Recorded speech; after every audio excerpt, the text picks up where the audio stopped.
આજે આપણે વાત કરીશું એક એવી પ્રેરણાદાયક ગાથાની જે એક પરિવાર અને એમના આખા સમુદાયની એકતાની મિસાલ છે. આ કહાણી છે કલોલી ગામના ગોલેતર પરિવારની, જેમણે સમૂહ લગ્નોત્સવનો પાયો નાખીને ઇતિહાસ રચી દીધો. વાહ! આખી વાતનો સાર, ખરો મર્મ બસ આ એક જ વાક્યમાં આવી જાય છે. એકતા અને દાનત, આ બે વસ્તુઓ જ્યારે ભેગી થાય ત્યારે કેવું અદ્ભુત પરિણામ આવે છે એનું જીવતું જાગતું ઉદાહરણ એટલે કલોલી.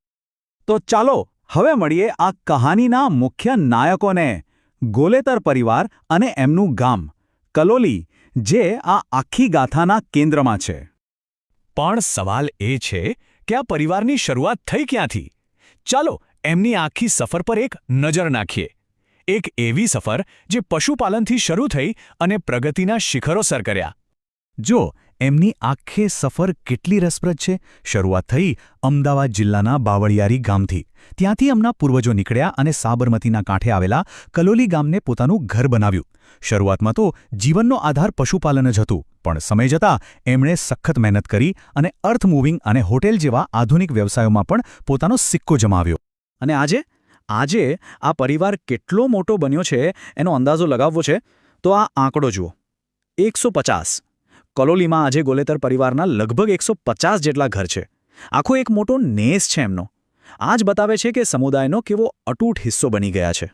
પૈસે ટકે તો પ્રગતિ થઈ, બધું બરાબર હતું, પણ સમાજ સામે એક મોટો પડકાર ઊભો હતો. અને બસ અહીંથી જ વાર્તા એક નવો વળાંક લે છે.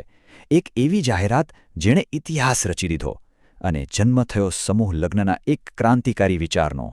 વિચાર આવવો એક વાત છે, પણ એને હકીકતમાં બદલવો એ બિલકુલ બીજી વાત છે. સવાલ એ જ હતો, અડઆઠમ પરગણામાં સમૂહ લગ્નનો વિચાર તો સૌને ગમ્યો, પણ એને પાર પાડવા માટે પહેલ કોણ કરશે? એ હિંમત કોણ બતાવશે? જરૂરી આર્થિક પીઠબળ કોણ આપશે? અને પછી આવી એ ઐતિહાસિક ક્ષણ જેની સૌ રાહ જોતા હતા. ગોલેતર પરિવારે આગળ આવીને આ સપનાને સાકાર કરવા માટે પૂરા 21 લાખ રૂપિયાનું દાન જાહેર કર્યું. આ માત્ર પૈસા નહોતા, સમજી લો કે આ તો એક હિંમત હતી, એક એવો પાયો જેના પર આખા સમૂહ લગ્નોત્સવની ભવ્ય ઇમારત ચણાઈ. હવે જુઓ, પૈસા આવે એટલે શું થાય? ગોલેતર પરિવારના આ દાનથી માત્ર આર્થિક મદદ જ ન મળી, એણે તો જાણે એક ચિનગારી ચાપી દીધી. અને જોતજોતામાં સેવાના ભેગધારી યુવાનોની એક આખી ફોજ તૈયાર થઈ ગઈ. આ તો હોય છે સાચા નેતૃત્વની નિશાની. એક પરિવારે આગેવાની લીધી અને એની પાછળ આખો સમુદાય ઊભો થઈ ગયો.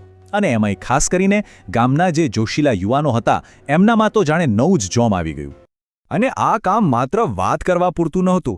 શ્રી ઓગળભાઈ અને શ્રી ભૂપતભાઈ જેવા યુવાનો ખરેખર મેદાનમાં ઉતર્યા. વિચાર